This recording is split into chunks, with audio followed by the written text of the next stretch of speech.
When you're fed up with fighting food and your body, join us here. I'm Allie Shapiro, creator of the Truce with Food program and your host for Insatiable, where we explore the hidden aspects of fighting our food, our weight, and our bodies, and dive deep into nutrition science and true whole health. Fair warning, this is not your parents' health care. This is a big rebel yell to those who crave meaning, hunger for truth, and whose lust for life is truly insatiable. Believe me, freedom awaits.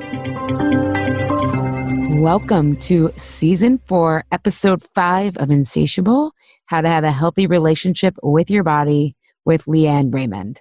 Today's episode is a trip, and I mean that in the best kind of way.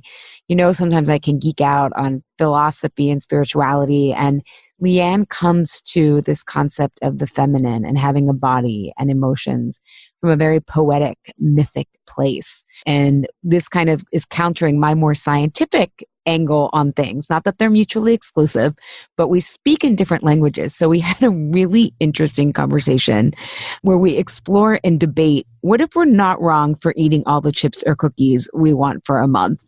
And I thought this was really interesting. And I hope you guys, I'm be really curious to see what you think about what we came to, the conclusions that we came to, or what we discussed. We're also going to talk about how thinking about your relationship to your body can get in the way of actually being in relationship with your body. In other words, if you're trying to think about your body parts and think about your stomach and this or that and loving it, you're actually not embodying it. So we get into the nuances of that. And then we talk about how fat is related to intuitive knowing and power.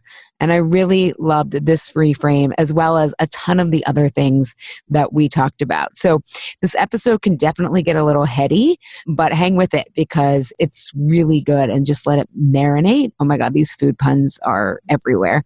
But let it marinate. That was what I'm taking away from this as someone who tends to be impatient and just wants the answer. So a little bit more about Lianne. She is a personal coach and educator who specializes in developmental psychology.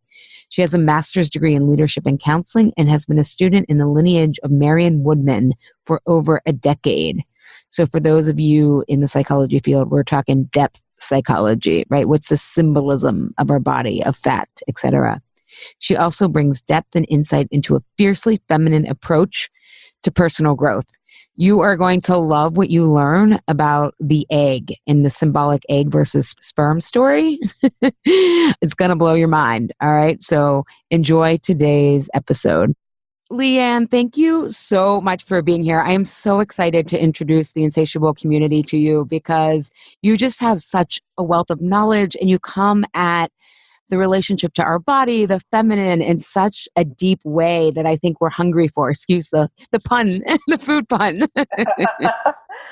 Thank you for having me, Allie. I'm really glad to be here, and I'm looking forward to chatting with you just more than anything at all. Yeah, well, and that's what this will be, is a lively chat. So the theme of Season 4 is clarifying the issue so that we can move forward in a more powerful way. And one of the things that I think is so rich about your work is really defining the feminine in a way as relates to body image so that we can have a better relationship with our bodies, because right now the bar is pretty low. And so I want our conversation to be around that. But let's first start with your own journey with your relationship with your body, because I think I'd love to know how that informed your perspective. That's a great question. How did it inform my perspective? So, I mean, I grew up in North America like any other woman of my age. So I'm 50, going to be 52. So, you know, I grew up with all the body obsession that our culture foists upon us, you know, really paying so much attention to every little part of my body when I was a teenager, you know, my thighs, my, you know, every discrete thing. And so I grew up with that the same way everyone did. I think I went to Weight Watchers when I was 12. I was 11. I'm surprised we didn't see each other.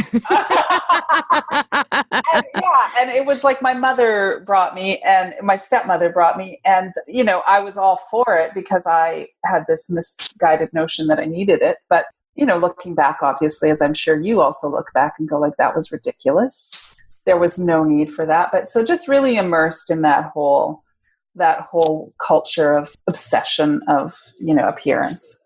But at the same time, I was always also a very outdoorsy person. I lived on the edge of the town, Saskatoon, where I grew up. I lived on the edge of Saskatoon, and I spent hours and hours just wandering the fields. And like I would lay down in the tall grass where you can completely disappear. And that was one of my actual favorite things to do. So there was this two things happening, right? There was this attention to what the world was asking me to be, but I wasn't abandoning my connection to Mother Earth, you might say. So I think those two things allowed me to both be aware of what the culture was asking of me when I did grow in awareness, when I, went to university and got aware of feminist thought, and allowed me to see that through my experience with that connection to the earth, with that deep connection to nature. So I don't know if that makes any sense, but. Well, what I think you're saying is it helped you not stray as far as you could have. Yeah. From the source, from the mother that accepts us as we are and we are, right? We are part of nature. So to maintain that connection, I think helps us come back more easily. It's almost like attachment theory, right? Like it absolutely is. And for me, so my mother died when I was really young, and I grew up with a stepmother. So for me, I actually used to feel that. I used to feel that when I didn't have the concept of Mother Earth so much. I don't even know if that was something I was aware of when I was growing up, but I knew when I went and laid on the earth and disappeared into the grasses where, nobody could see you and whatever, that I often had, what we might call mystical experiences, or just a overwhelming sense of oneness. And again, I didn't have this language, but in my imagination, this was my mother. This was my mother who, I could feel her presence around me. And so in a very literal way, it felt to me like being in the arms of my mother. Yeah. Wow. Wow. That's so beautiful, because I think we can all imagine being in nature some of those times where I feel like that's where I'm most likely to get into flow, is when you're just like hiking, or you're just like, I sound so hippie. We have this park like next to us, and I'll be walking, and we just got this dog a couple months ago named Coffee, and Coffee will be running, and I'm like, Carlos, look at this. This is amazing. The sky. Look at Coffee, so happy. I'm so happy. I feel like I need like Kumbaya to be playing in the background or something. Well, it's so interesting that we have to put those little disclaimers in, that somehow if we're that crazy about nature, that we have to kind of say, oh, well, we have to make sure that we're not, we're still going to be taken seriously. And yet if we were to be like saying something about a dress that we saw at the store, it's like, oh my God, it was so beautiful. I tried it on and I felt amazing. And we wouldn't feel the need to put all these disclaimers around it. Like, oh, I know I'm overreacting, or I'm, That's so true. Yeah. That should be how we all feel when we go outside and we like see the amazingness of it all. Yeah, yeah. But I think what happens then is when we're not in our bodies and we're kind of monitoring ourselves, because whether it's about our body or thinking about all the doubts or whatnot. So how do we start to, I think, well, let's first define the feminine, how you're, and it's because it gets thrown around now, like in so many different terms and so many different ways. And I would love to hear your perspective on how you define it, so that we can start to understand embodiment, having a relationship with our body, etc. Yeah. So, I mean, the thing that I see the most often out there, and I don't know if this is what you're seeing too, is this invocation of the feminine in many spaces, the divine feminine, the sacred feminine. But what I see over and over again is it translates to buy yourself flowers, take a bath, put on a pretty dress, go to a moon circle.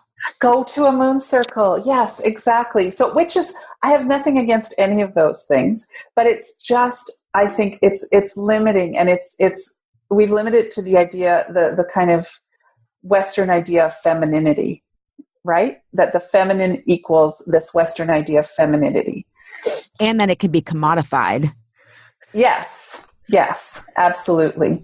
So there's a couple of things that I love talking about that have informed this concept of the feminine that is so important to me. And I hope that other people find it valuable too. Because the other thing is this very dualistic thing, right? Where the feminine is the opposite of the masculine, right? That the feminine is this counter to the masculine, at like the yin yang idea. I was in that camp for a while, but I'm so over that. and I am now in this space where the feminine is the principle of wholeness. So it contains it all. The feminine contains it all. The masculine is a tiny expression of the feminine. Is that why, like, it comes out that people get so scared when women get power? Even though the feminine isn't associated with women per se, but the qualities of, anytime the qualities of the feminine become expressed, it's like a threat because it is everything. Yes, right. It is. So here's a couple of things that I sometimes tell my clients that help them wrap their head around this that I think are powerful. So, and when I talk about the feminine, I'm talking about, and I'm sure, I'll say it's sort of a shorthand for the feminine principle. And you can whatever. And there's the masculine principle, the feminine principle.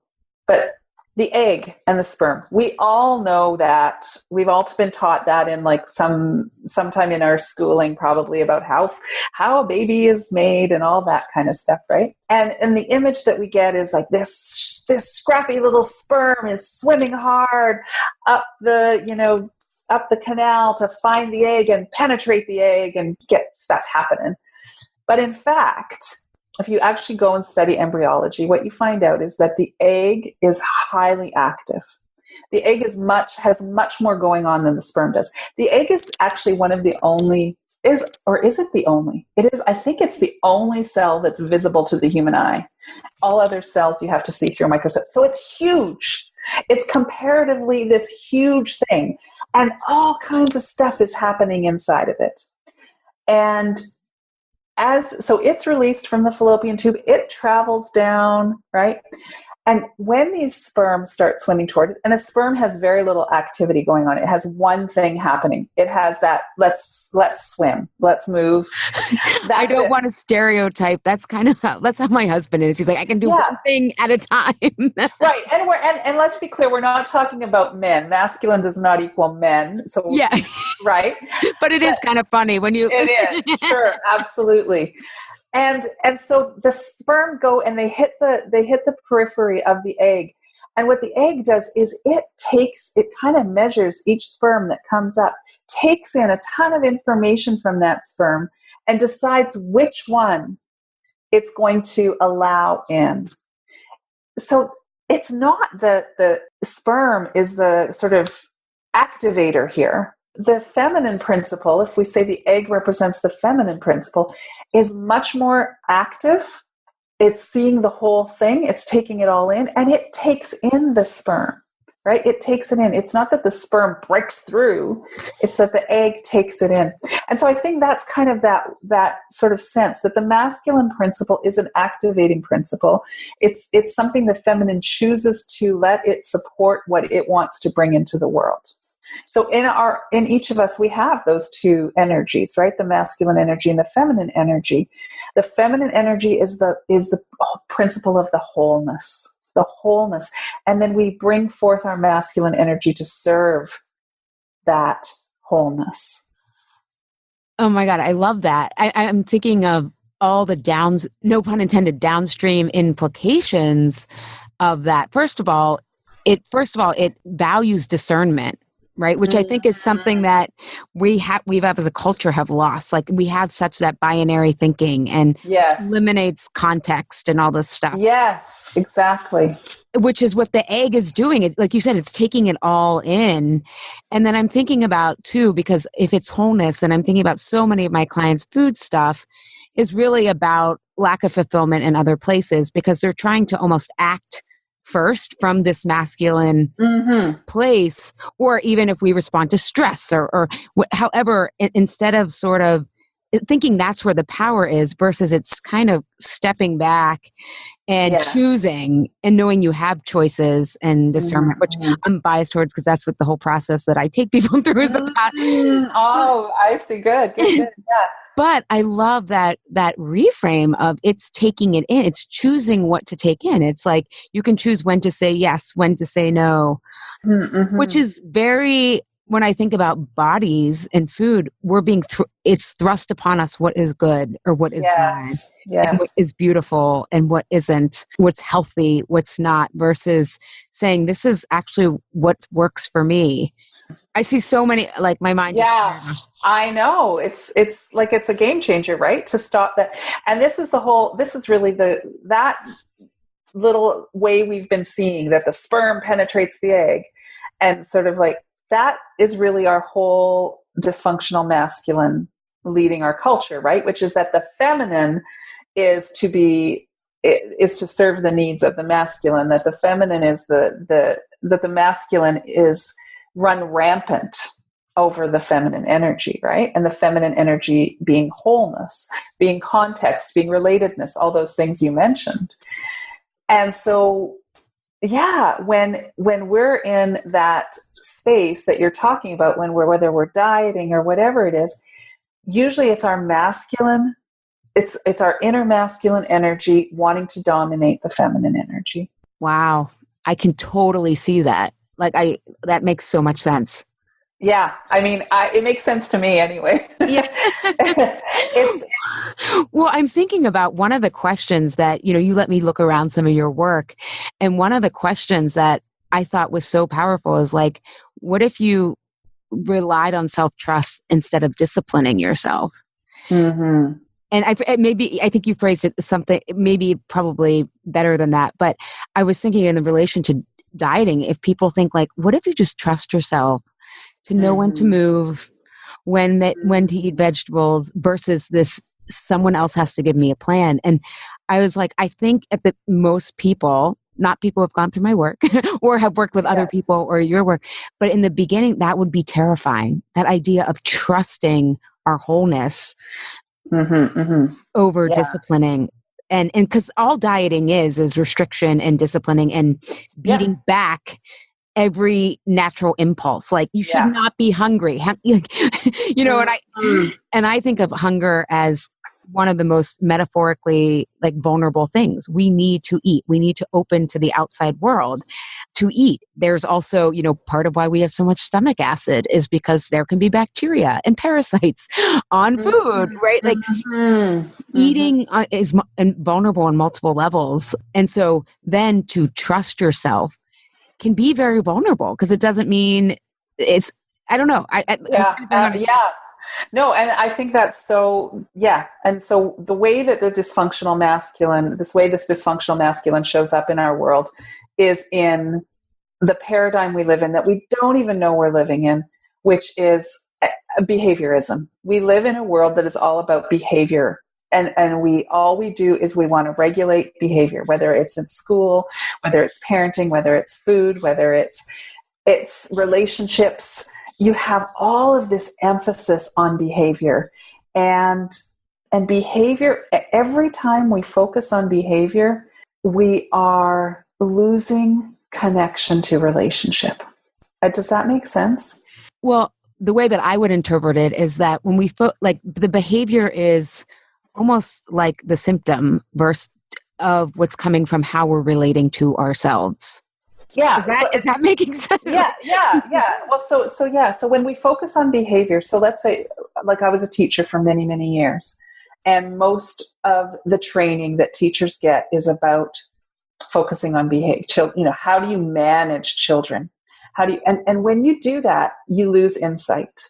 So it drove me crazy, right? Because you would see a child, who's just, here's an example. I had a boy one time, and I taught high school. I taught grade 11 and 12. So these are not young children.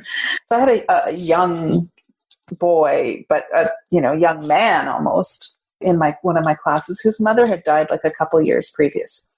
And he, never really had room to deal with it. So he comes in and one day he's just really upset, and he starts like throwing a desk around. And now the behavior what I saw was, I was like, oh, thank goodness. I said to myself, thank goodness he finally feels safe enough. He's finally got a place in his life where he feels safe enough to express what's been buried in him for so long. Now, if I hadn't been, on the journey that I was to learn what I'd learned, and had been just a typical teacher who had learned what your teachers learn, I would have wanted to, send him to the office, discipline him for his behavior, make sure there were consequences, etc. Right? Instead, I said to him, I can't even remember what I said, but the tear, as soon as he could tell that I could see him, I said something like, "Oh, honey, it's so hard, isn't it?" And the tears started flowing. I didn't give a damn about the desk that he kind of knocked over, because he didn't hurt anybody. And the tears started flowing, and it was like, this boy just shifted, and he became a different kid in my class from then on.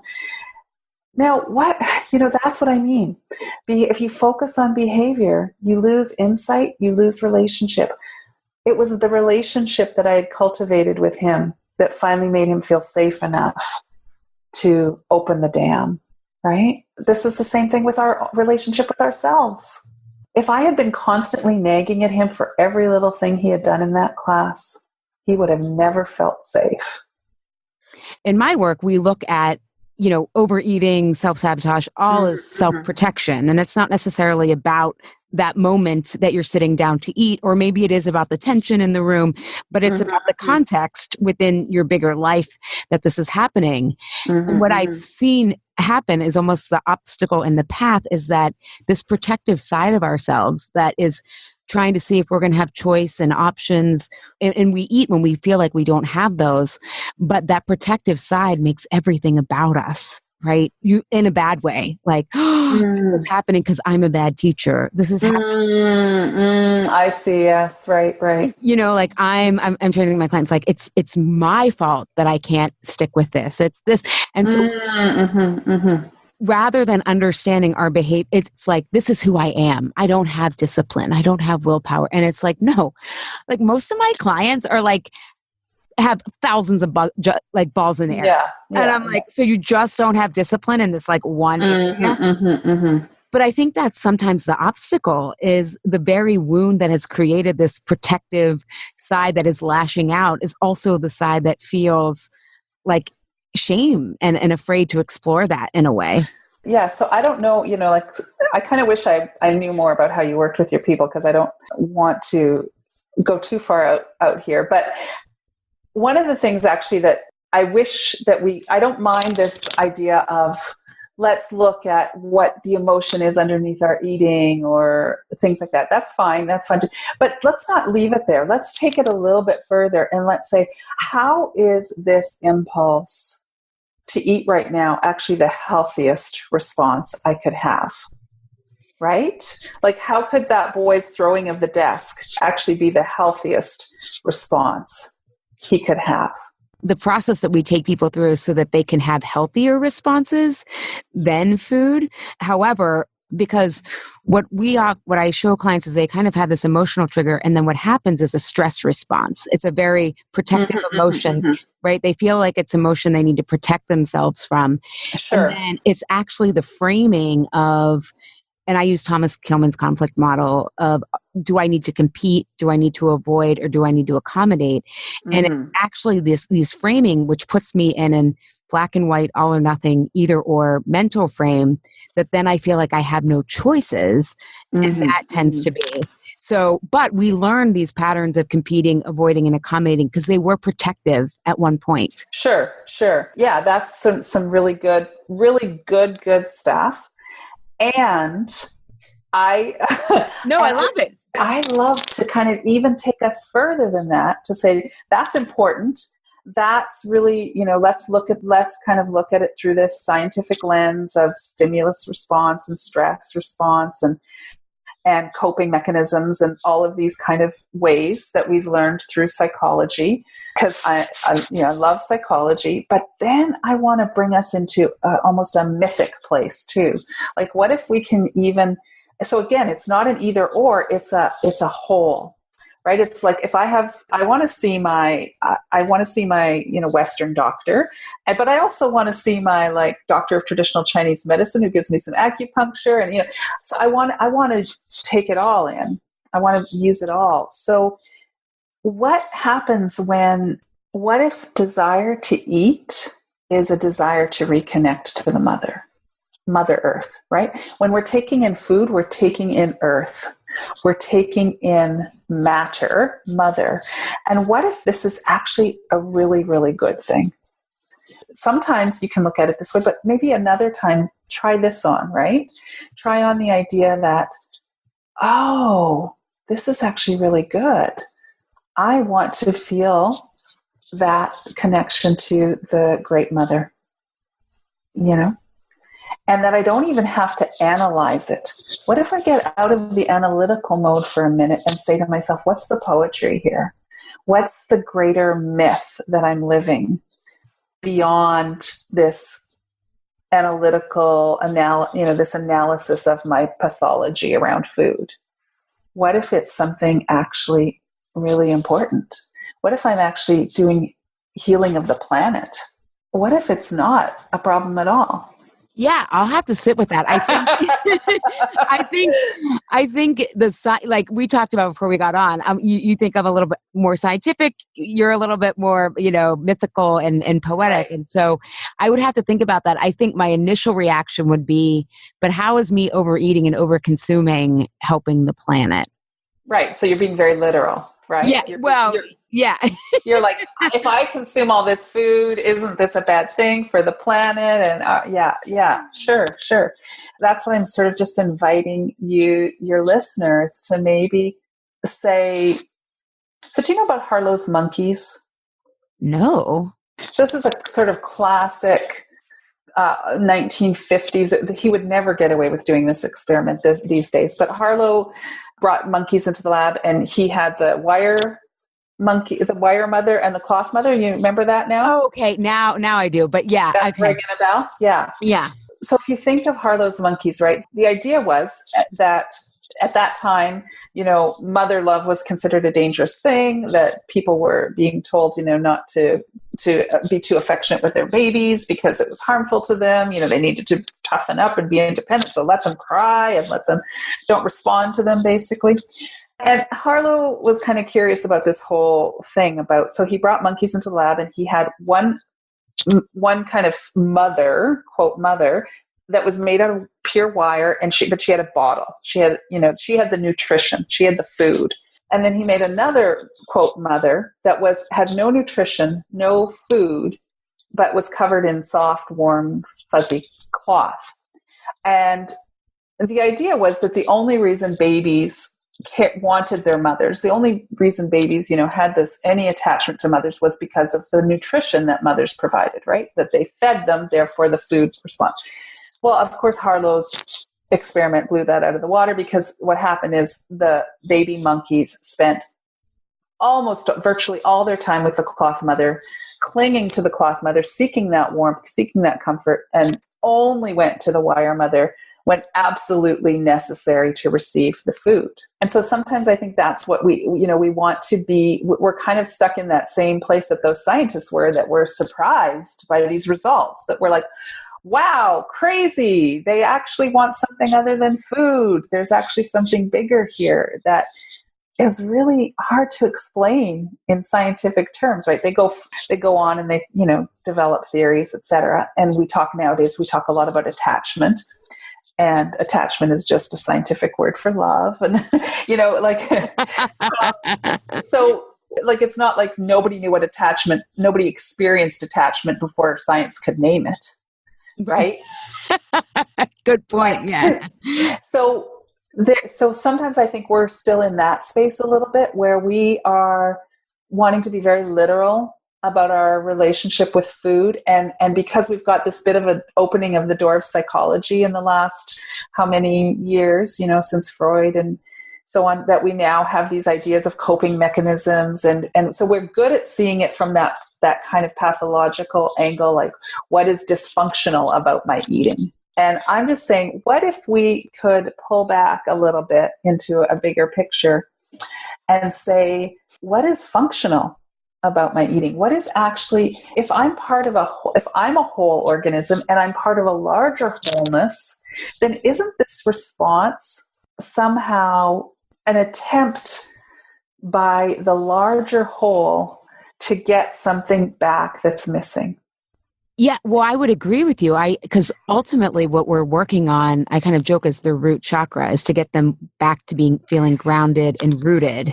Yes, but what if it's not just individual, right? What if it's not just what's happening to this individual? But as a whole, if we're part of this huge organism that is on this planet, that includes everything that's even not human, right? That includes trees, and we wouldn't, as trees respond to climate change, as we look at them as whole. But when humans, we tend to see ourselves as individuals. That's for sure, especially in North America. And so when we look at our eating, we tend to see it as this individual issue. Oh, I think it's a collective issue. Okay, I'm not getting it. I'm literally not getting it. Sorry. I love this. I'm trying to figure it out. Maybe we're getting too philosophical, but just so if it's a collective issue, if you see it as a collective issue, then what is the collective? How do we respond as a collective? I think we have to get more rooted and back into our bodies. Mm-hmm, mm-hmm. But what if eating is a way of doing that? Oh, I totally think it is, in some ways, but not always. Okay, so you asked me, if I, at the beginning of the call, you asked me, would I be okay with talking about my stuff? And we talked a little bit about it. But one of the greatest transformations for me about this has been really letting go of the idea that there would be anything wrong with me sitting and doing nothing but eating bags of chips and watching TV for a month. Literally nothing wrong with that. Once I move into that space of there's actually nothing there's nothing wrong with that. Now I know this sounds ludicrous. I know it might sound ludicrous, but once we get past that idea that we have to control ourselves or that we have to manage this, there's a whole freedom that opens up. So sometimes I think of it this way. If the feminine principle is this beautiful wild horse that you come across in a field, the last thing you want to do is strap a lasso around its neck, pull it in, throw a cart on its back and say, okay, now you got to get to work for me. Right? Yeah. Instead, you want to sit down and you kind of want to just watch it for a while. You want to kind of watch it watch you out of the corner of its eye. You might notice it comes closer and starts sniffing around you. And at some point, if you wait and are patient, that horse will get down on its front haunches and invite you up onto its back to carry you. But if you just are determined to beat it into submission because it has a job to do for you, you will never have a relationship with that horse. I would agree with that. So are you looking at that horse and saying, what is taking you so fucking long to come over here and make friends with me? Are you wounded from your childhood? Are you trying to, are you avoiding me because there's some, you're not going to pathologize the horse. You're going to just be curious and you're going to be patient. I mean, I think we're on the same page. I'm sure we're on the same page. Yeah. I think you're taking, I think what I'm realizing is I'm impatient and I wanted a process to figure out, to be curious, but that could help me have insights, more guaranteed insights. Cause I definitely have like, I don't want to say trust issues because I've healed a lot from that. Cause ultimately trusting life is trusting ourselves to be resilient. Right. But I think, I think you're probably more patient than I am. Well, that's just it. I would say give yourself years. Give yourself years to be curious about you, including your body, you as a embodied being, rather than being too determined to figure it all out and solve the problem. And I know that's like probably the thing everybody hates to hear. It's like, are you kidding me? I want an answer and I want it now. And I want to solve this. And this has been a monkey on my back for forever. And I just want to be rid of it. So give me the answer. Yeah, no, I always tell people it takes more time than you think. And I think we're totally saying the same thing, just have different entry points to it. Because when I say that I have like a program, I'm not giving anyone any recommendations or anything. It's just a self-discovery process. Yeah. So, but it is probably has more like more methodical, like that, where my scientific side comes in. Yeah. And I would say it's probably more active, and I'm inviting a little bit more like, so self-discovery and room to let yourself be discovered. Ooh, I love that. Okay. I'm actually at that.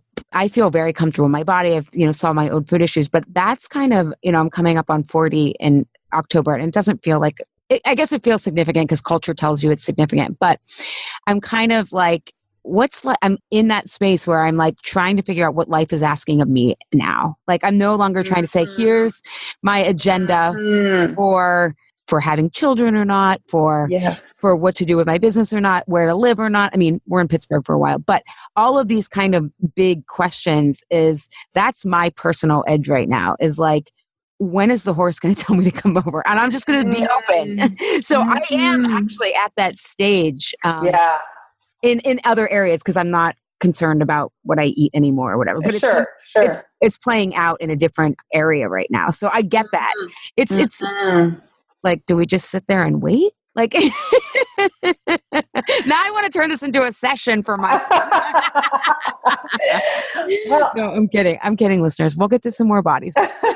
Well, part of it is allowing yourself to do nothing. Yeah.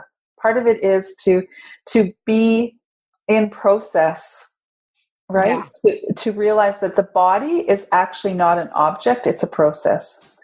It is constantly in a state of becoming. It's a conception. From the moment that sperm was invited into that egg and conception begun, conception has never ended. You are constantly a conception. You are not a concept. Your body is not a finished concept. It is a process of ongoing conception. That's so beautiful. It's like art, right? It's like a living art. I love that word, becoming. And so one of the things we had talked that we were going to chat about is sometimes if we think we have a relationship with our body, how that actually gets in the way of being in our body. Can you talk about that a little bit? I'm still like digesting and processing. Yeah, well, that's sort of and I hope that this isn't going too, theoretical, because I want people to be able to actually be invited into a new space, So basically yes, when we're in relationship with our body, when we're in it, and so we have this way of talking in our culture, right? Of my relationship with money, my relationship with food, my relationship, and that's great. And it's helpful. But also, how often are you unaware of how often are you your body? How often are you, so you were talking earlier about being outdoors and hiking and just like, right? So how often are we moving without being aware of our body as something we're in relationship with, but we're actually are experiencing ourselves as our body. So so it's not like this separate thing, that's the mind-body separation, right? When we think we have a relationship with our body, we're kind of in that Cartesian mind-body dualism. where if I'm thinking about my body and I'm thinking about the relationship with my body, now I am not being my body. And so that's sort of that same idea of like you are a conception, you are something that's constant. So we tend to have this very mechanistic way of seeing things in the West, in the way we think, which is there's two major things out there right now, right? One is our mind is kind of the thing in charge, and our mind is something that, so we talk about rewiring our brain, for example. You hear a lot of that out there, right? That we have to rewire something, which is, if you think about it, that's not an organism. That's not something we do to organisms. It's something that we do to machines, to computers, etc. And the other big paradigm that influences us is genes and DNA. And we have this idea that there's a program in us that kind of, runs us. And so then the body just becomes the creation of the mind or the creation of the DNA. And both of those are very mechanistic, and there's no soul there. There's no soul there. Where's the soul there? And we are organisms. We are not machines. We're not computer programs. We are organisms. You would no more try to make a plant grow by pulling on it. So we have to really sort of see ourselves and experience ourselves as much as we can, as much as we want to be conscious and aware, and all of those things are good.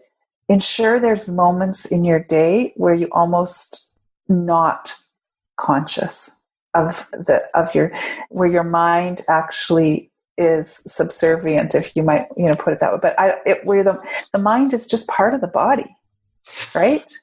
I remember in grad school working on a paper and just like said, the mind in like the paper, and my professor was like, I have to define everything.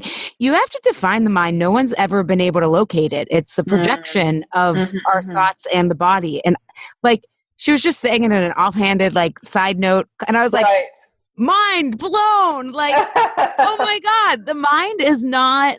And I think what's interesting is I help my clients start to see that when they feel quote unquote fat, because of how we've been conditioned to make meaning from being fat, that isn't a feeling. It's actually when they're feeling vulnerable, is their body has not changed.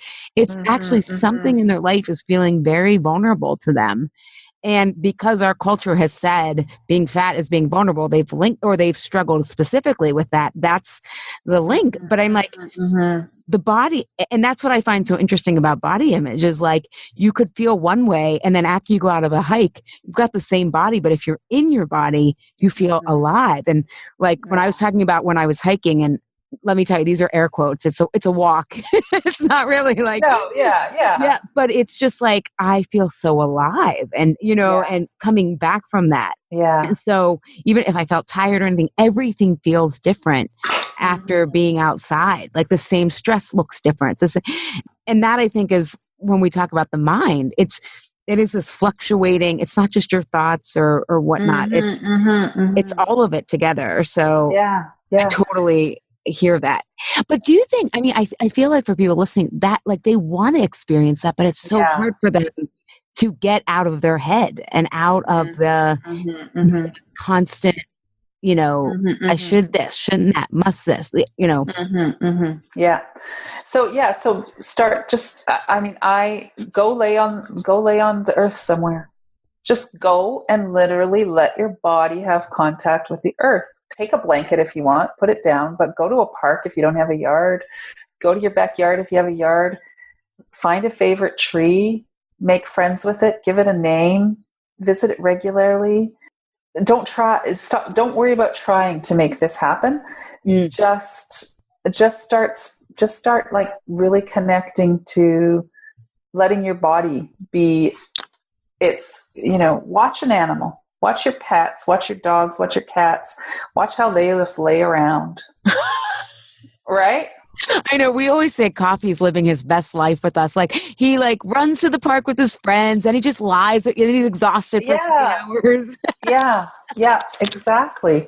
And so just be, I mean, you have to keep in mind that we are most of human history. We did not have ways of seeing ourselves as objects. We didn't have mirrors. Mirrors are a relatively new thing. Most of the time when people say they feel fat, it's because they're in that objectification place, right? So mirrors have gone on the nth degree, because now not only do we always see ourselves in mirrors, but we're always taking selfies too, right? And we're making everybody else see, so there's this whole objectification thing that's happened. So just be the subject. Just go and lay on the earth. Just don't, I don't know if you heard about this book where this woman went like a year without looking in the mirror. She just got rid of all the mirrors in her life. It's really fascinating.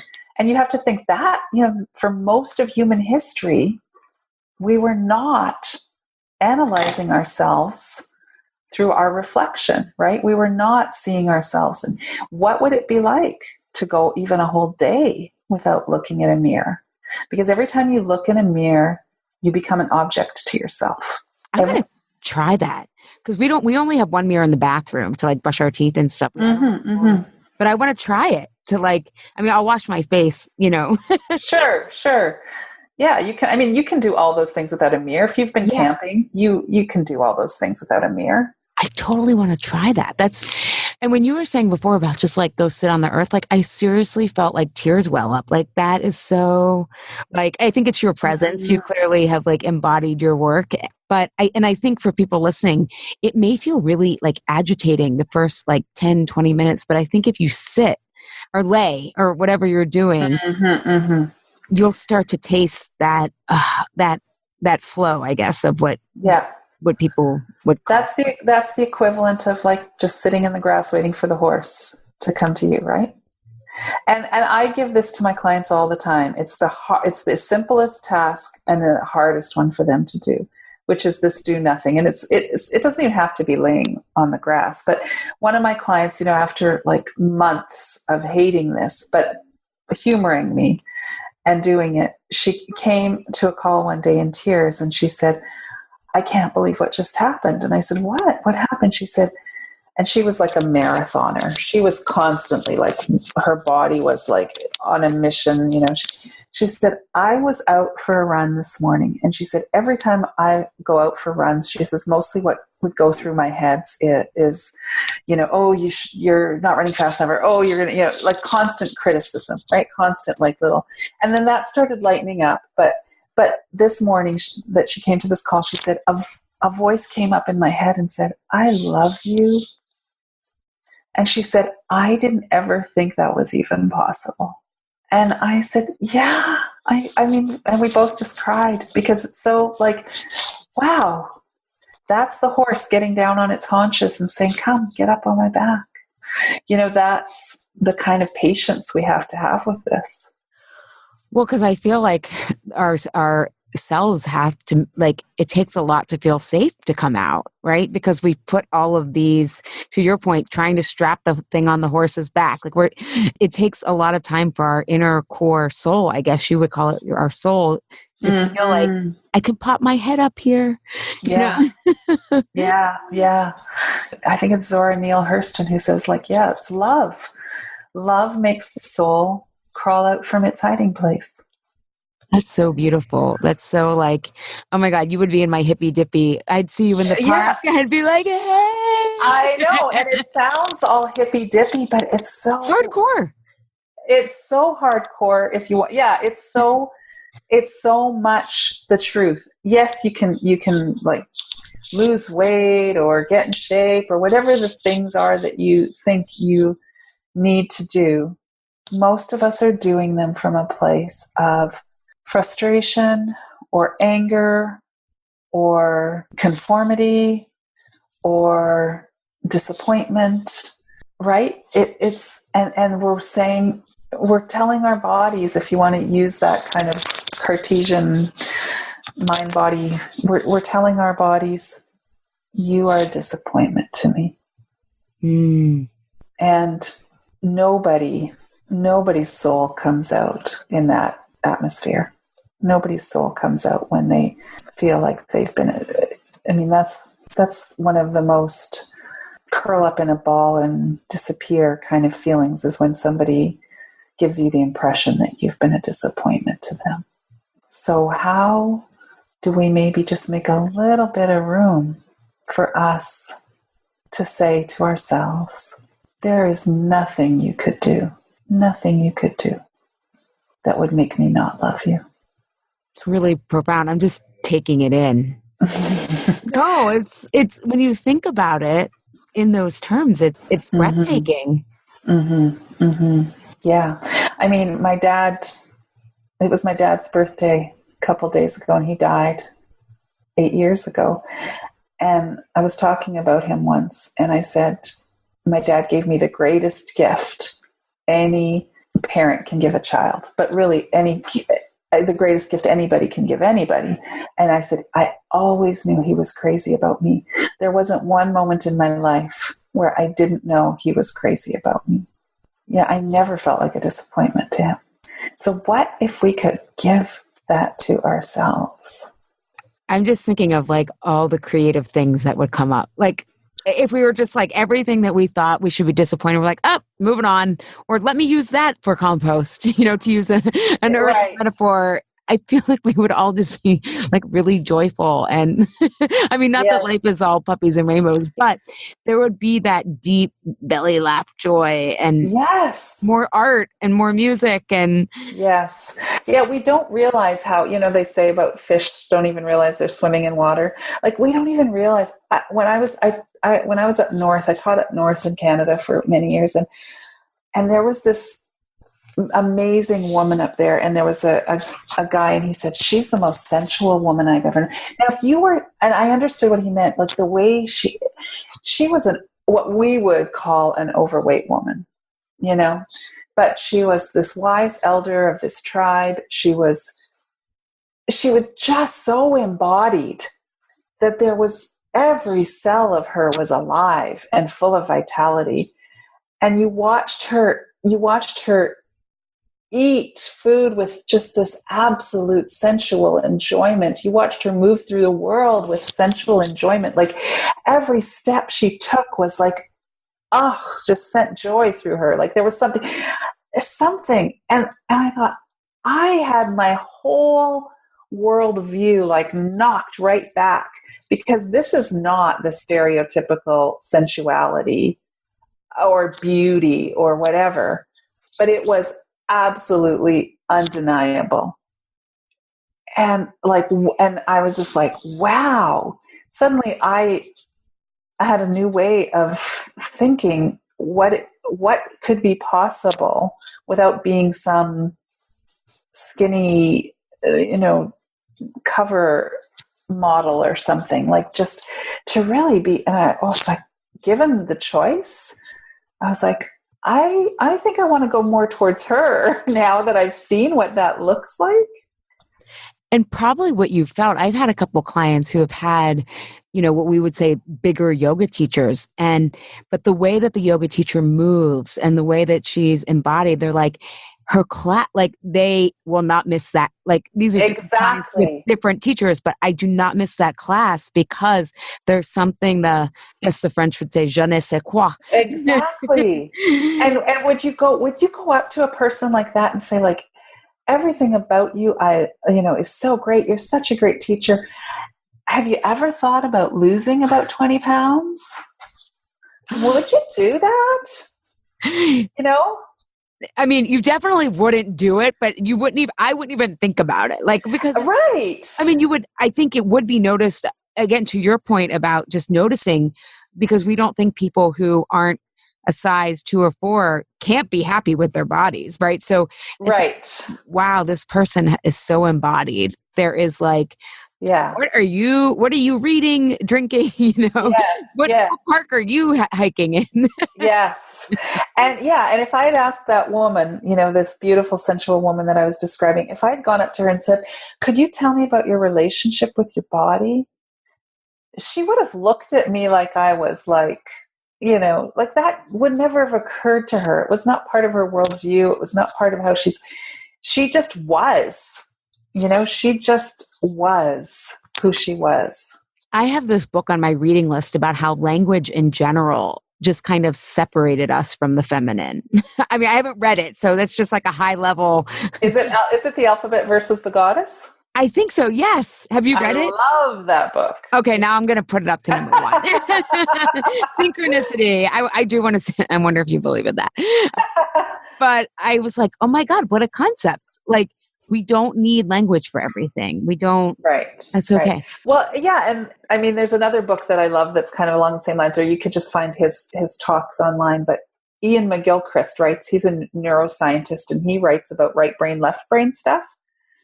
And he talks about, he says it's really strange actually that we have these two brain things. But his book is called The Master and Its Emissary. The Master and His Emissary, or Its Emissary, I can't remember. But he talks about how the right brain is, like we've been talking about the feminine, the right brain is the whole. It sees everything. The left brain is meant to serve the right brain. The left brain is where language comes from. But what's happened is the left brain has gotten has gotten out of its proper position, and it's taken over. And so it's another way of talking about feminine principle, masculine principle. So yes, absolutely. Interesting. You had talked about body fat being related to intuition. Yes. Talk about how we can explain without words, know without words, know. So can we, this is fascinating. I want to know what the link is. Okay. So this is just so juicy to me. I hope other people find it juicy too. But I mean, the war on fat is the war on the feminine, right? The feminine is our bodies, and including our body fat. So there's this amazing guy out there, Gil Hedley, and if you're a yoga teacher, you'll probably have heard of him. He does these amazing dissections for people who work in the world of body, but not traditional dissections where it's like, taking the body into all its discrete parts. He takes the body in layers, and he wrote this amazing article, and I can send you a link to it and you can give it to your people. But he talks about how, and hey, have you heard about this new organ that they discovered? Wait, is it like the fascia? The interstitium, they're calling it. Yes. And it's with the fascia, and they could never see it because it's not something that it's a process. It's not a discrete organ that you can say, here it is, and see it on a dissection. So they were never aware of it because it's something that's organic that moves through the whole body, and they call it the interstitium. Well, this is, and it's in the fascia and in the body fat, that whole layer of amazing connective stuff that is through our whole body, right? Not a discrete organ. So Gil Hedley, this amazing anatomist, he says that there's nerve innervations in our fat tissue when he takes the instead of seeing fat as something to get out of the way when he does dissections, let's get the fat out of the way so we can get to the real stuff. He actually takes the fat off as a whole layer, and he says it comes off as this amazing, beautiful golden fleece, he calls it. Ooh. And he says it's innervated with nerve endings and things, and he says this is the part of our body that feels things before our mind is even aware of them, right? This is where our intuition lives, is in this layer. And it's our body eventually, you know that feeling you feel someone's looking at you? Yeah. That is something that happens, and we turn around and we look before the thought even enters our head that someone's looking at us, right? It's like this immediate response. So that's intuition. That's that deeper knowing that is beyond the thinking mind. That is our body having this visceral response. And that is, according to Gil, he believes it's really located. Like a lot of scientists would say that it doesn't even exist. But Gil is amazing, and he says it's in our fat tissue, that's where the intuition lives. And so if you have this idea that fat is something to eliminate, that fat is a problem, you're dismissing your intuition. You're saying, there's a place that, and of course the patriarchy wants you not to have intuition, right? Of course the system, the dysfunctional masculine system wants you to get rid of other ways of knowing. Oh my God. It's the same way, like here in Pittsburgh, our really prominent Pulitzer Prize winning cartoonist was just fired after 25 years he had really accurate cartoons about Trump and Right. kneeling and, all this stuff. But I'm thinking about here in America, our assault on our free press is really like spiraling down because you don't want people to have various ways of knowing. In fact, sorry, this is like, I love connecting these dots. And when you were talking about that, I was thinking so many of my clients, we were just in yesterday's Truth with Food. We always kick off with what's working, then like where people are struggling, and then, whatever. Yeah. But so many people were like, I cannot believe how adding fat in has changed my life. And we talk about that all the time here on the podcast, but until you actually do it and like get enough fat, and I'm thinking about it's like, and then they're like, I'm starting to get more insights. It's like, oh my God, I'm starting to see. Wow. Yeah. That's so interesting. Oh, wow. I never would have. Yeah, that's amazing. I wouldn't have put that together, but that's cool. Well, I'm thinking from like a physiology blood sugar standpoint. Sure. When your blood sugar is balanced, you feel calmer, more able to kind of take it all in versus, but you need fat. I mean, to balance your blood sugar, like you need enough fat. So there's a cool metaphor there.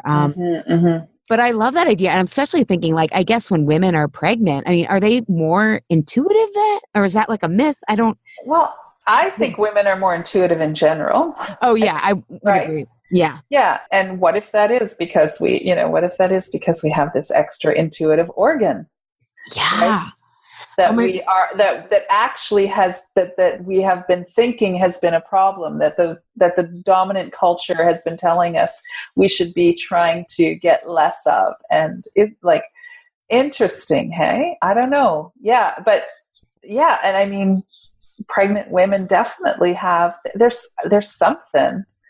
Yeah, because I'm just thinking they're producing a child. So yes. But part of that is to gain weight. Like, so you can get into it. Like, I mean, I don't know. I'm just, oh my God, but I love that idea. I mean, like my big takeaways are like, I'm going to go sit in the grass, like in the park and do nothing. And I'm going to now think of my waist and my butt as like intuitive. Yes, totally. And I mean, and Gil, this guy, this dissection guy I'm talking about, he one year decided to dig. He's just such a crazy but amazing guy. And he dug a hole in his backyard and then crawled into it naked and stayed there for like a few days because that's how, like, if you really want to go wild, you can go even beyond laying on top of the earth, but at least give laying on top of the earth a try. Yeah.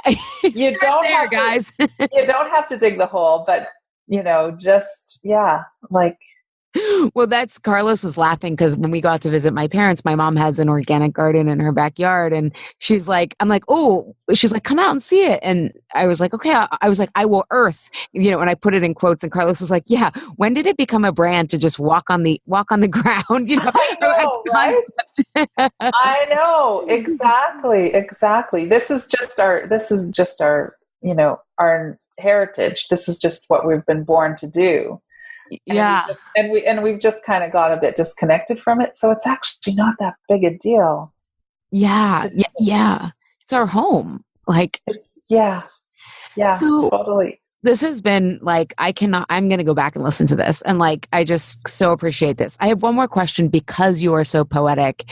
And I know it's like a non sequitur, but what do you think happens when we die? Like you have such a strong philosophical, spiritual, like you've clearly thought about this stuff. So right. After my grandma died, I was asking like every person on the episode because I was going through, she had believed in reincarnation. And I was like, when she died, I was like, is that her? I mean, I had always believed in it, but I was kind of trying to figure out if that was really what I believe versus because she was so instrumental in my life. And then I realized because she, like the meritocracy myth of liberty and justice for all, there's not any in like on earth. And because she didn't believe that like Jesus was at the pearly gates deciding who to get in, she was well, you'll just keep coming back. That's my version of like, justice. Yes. Right. And so I've just like, I went on this big existential crisis and I'm still curious. So I would love to mind answering. Sure. And I'd love to hear what you think too. So I think that, I think a couple of things. I think that when we're stuck in the time framework, then we can't, it doesn't, that we think something has to happen. We think everything is a linear progression. And then, so in one way, I think sort of like, I think my dad is still present because time is kind of an illusion. So I still can have a connection with him in that way. I still feel connected to my dad, even though he's dead. I still feel connected to my mom, even though she's dead. Because in some way, they always exist. Maybe not with me right here in this time, but in essence, they still exist. And then I don't believe in reincarnation. It's never rung true for me, but I know I think it's too individual oriented, that it's our ego that wants to think that we as this distinct entity either go somewhere or come back as something else, but that there's this part of us that remains. In that sense, I think that we're like waves in the ocean. So I think when you see a wave coming in, it's very distinct. And in that moment, you can say, look at that wave. But then that wave comes on the shore and the water goes back out. And everything that was that wave mingles with everything that also was another wave down there, whatever. And it all, so I think, so for example, like in the Jungian perspective, I think when people think they have past lives, and they, were something in a past life, that's them tapping into the collective of all the lives that have ever been lived, right? That's the ocean that we return to. So yeah, we can sometimes have that connection to another wave, but that doesn't necessarily mean we were that wave. And so I think there's just this sense of, I have in my own, experience, I have experienced, like I said, when I was younger, I'd have this mystical type experiences where there was just this clear understanding that of this clear feeling that everything is just one thing, that there is no separateness, that separateness is an illusion. So that's pretty much how I think of what happens when we die, is we return to the oneness. But while I'm here in this time, I also think that, like I said, I can still connect to my mother and my father in that essential sense, because they're part of the oneness too, if that makes sense. Yeah. No, I remember my sister trying to explain the new findings in quantum physics, and I could not wrap my head around it. And she was like, basically, like, remember we used to open presents when we were little at Christmas time? Like, that's still happening, like way back. Right. And I'm right. like, oh my God, you're right. Like, she's like, that's basically what we have learned, that time doesn't exist. So it's like, that is still happening, even though we're here. Like, yeah. And I do agree with you too. It's like, I think about, like, sometimes when I think about my grandma, like, I know what she would say, or I know what she would her presence, how it would make me feel more secure, more love or whatnot. Right. So in a way, she's still here, Yes. But I've just arrived at, I don't know. And Carlos is, both agnostic, but we say it's like, I think a lot of people think being agnostic is like really close to atheist, and I'm not. It's not that. Like, I've worked really hard to get to I don't know. yeah. But I feel more content with it, and I do think we are all connected. And I think of nature, but I just think whatever it is so. Like, every time I learn about like a new pocket of nature, my mind is blown. Like the intricacies. I know, it's amazing, right? Yeah. So I'm like, my little human brain is never going to be able to conceptualize if there is a grand design, but I don't know if I'm ever going to be able to figure it out. So that's where I'm at. Yeah. And it's great because that I don't know place and it shows us the limits of our mind. Our mind can't grasp, like, why is there something rather than nothing? Yeah. Like, who knows? Yeah. I am just committed to the mystery, because that's how I talk about it too. I just call it the mystery. I just say, like, I'm absolutely devoted to the mystery. Yeah, I sometimes like clutch I don't wear pearls, so I clutch my chest because I'm like, I don't want that to open up like really stuff that's bad that I can't explain. Well, I mean, I can't explain what's happening in our country, but like, I don't want to like have that open up because, the Mm-hmm, mystery isn't mm-hmm. necessarily all romantic. Right, right, right. So, well, Yeah. Liam, this has been so wonderful. Do you have any parting words? Or where can people find more of you? I mean, we will have this on the show notes, and you gave us so many cool things to try and reframes.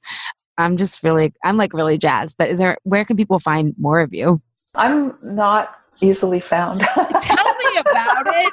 Like, I follow I, you on I Instagram. Yeah, I know. I'm actually do. Yeah, I mean, this is not something I do very often, but I really enjoyed you, Ali. So I was happy to do it for you. Yeah, so I'm just at lianneraymond.com. But I'm sorry that we didn't get to a couple stories actually. Do you want to share one? Well, there's one story I think is just one of my favorites, and do you know the book Eating by the Light of the Moon? No. Is there another one I need to add to bump to the I top don't of my know. list? I don't know. It's kind of in your wheelhouse, I think, of what you do. But anyway, she shares a story in it, and she has a specific purpose for the story. But I just think it's a great story. And she says it's an African folktale, but I went and did a bunch of research, and I couldn't find any reference to it anywhere as an African folktale. So I don't know if that was just trying to give it some pedigree that it doesn't have. But the story is that there's a girl. And I think this is a story just to be with, not to try and figure out, not to try and apply to your life, but just let yourself actually have this story as a little treasure in your pocket that you roll around in your fingers from time to time. So the story is that there's a village that is going through some really hard times. There's like food has become very scarce and the people are desperate. So they set out traps and they start to trap things like lizards and rats. And one day, this young girl it's her turn to go check the traps. And she goes out to the traps and most of the traps are empty, but one trap has this beautiful bird in it. And this bird is singing the most beautiful song. And that's the only thing that's been trapped. She can't bear to bring this bird back to the village to have it be killed and become food. So she sets the bird free. So somebody in the village sees her do this. She thinks no one will find out, but they see her and they absolutely are furious with her. So they drag her out into the woods and they build this hut out of the sticks of the forest, and no windows, completely closed off. And they throw her in this hut and she can't get out. And she cries, just till there's no more tears to be shed. And then suddenly she's laying there in the bottom of the hut and she hears this bird singing at the top of she can hear this bird. And she looks up and there's a tiny, tiny hole at the top of the hut. And there's the bird singing to her and it drops a berry through the hole. And she picks up the berry and she eats it. The next day, the bird comes back and again sings. Every time the bird comes and perches on that hole and sings its song, its movement and its activity just make the hole get a little bit bigger, a little bit bigger, a little bit bigger. Every time that the hole gets a little bit bigger, more light is coming into the hut. And finally, at some point, the hole gets big enough for the girl to crawl right out of the hut. And all to celebrate her freedom. All the animals of the forest get together and there's a huge feast of berries and fruits and all the bounty of the forest. And the villagers are invited to come and everybody comes and feasts and the famine is over. And the villagers then say to the girl, "We're so sorry for what we've done to you. Come back to the village." And she says, "It's too late now. I'm going on my own way." She goes off onto the woods to forge her own path.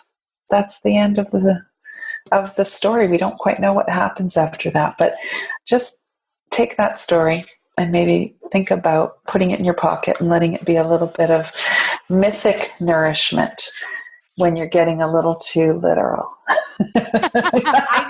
You have a couple more of those vitamins. Well, the other one I tell all the time is the simple Aesop's fable about the sun and the wind competing to get the man's coat off, if you know that one. I read Aesop's Fable when I was little, but we'll end with this. So tell us, do you mind? No, that's okay. fine. But I love that other one too, that about this one is like the core of what we've been talking about too. Yeah. By the way, I love that. I love the name of your podcast as Insatiable, because yes, what if insatiable is like, wow, powerful, not, I love that so much. I think of it as like curiosity, like it's really at the core about insatiable curiosity. We just happen to talk about holistic health here, but to me, being healthy is being curious and not open, but was it Emily Dickinson who said ajar, right? So you have that discernment. Yes. You are the egg. yes, ajar, yes. So it's a simple fable. I'm sure you've probably heard it and you'll recognize it when I tell it. But there's this man walking down the road and he's got a big overcoat on and the wind is kind of bored that day. And he says to the sun, he's feeling kind of cocky, and he says to the sun, "See that man there? I could get his coat off." He says, "You think you're so powerful up there in the sky, but watch me, watch what I can do." So the sun goes, "Okay, go ahead." So the wind whips itself up into a frenzy. It goes as hard as it can at the man, blows really hard. The man, of course, in response to the wind, pulls his coat even tighter around him, right? He grabs each of the lapels and pulls it tighter, tightens the belt. The wind gets even more ferocious and the more the wind tries to pull the coat off, the tighter the man holds on to it. Finally, the wind says, "Okay, I got nothing left. I've given it my all. I guess I was wrong. I guess I can't get his coat off." And the sun says, "That's interesting. Well, I'm just going to stay up here and do what I always do. I'm just going to shine my warmth down onto the earth." And of course, as the sun just rises up in the sky and shines, the man just naturally, spontaneously, with no effort, just gets warm enough to take his coat off. And the sun goes, "Look at that, wind. All I did was stay up here and provide warmth, provide that sun, that shine, that love, really, right? And the coat comes off spontaneously." And so often we're trying to be the wind when we just need to be that warmth.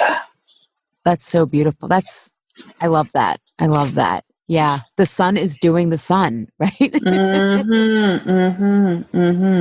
That's when we leave ourselves to just that place of non-forcing and trust and warmth and love, whatever's not necessary will fall away. That's so beautiful. Thank you for being here, Lianne. Thank you, Allie. This was fun. I had a ball. I have so much mental nourishment to piece over. I'll be following up once I get some clarity. Well, I hope it wasn't too confusing. No. It's getting me to think about things in a different way, which I love, right? So that's okay. I love it. I love it. Thank you. Okay. You're welcome. My delight. Thank you, Health Rebels, for tuning in today. Have a reaction, question, or want the transcript from today's episode? Find me at allyshapiro.com. I'd love if you leave a review on Apple Podcast and tell your friends and family about Insatiable. It helps us grow our community and share a new way of approaching health in our bodies. Thanks for engaging in a different kind of conversation.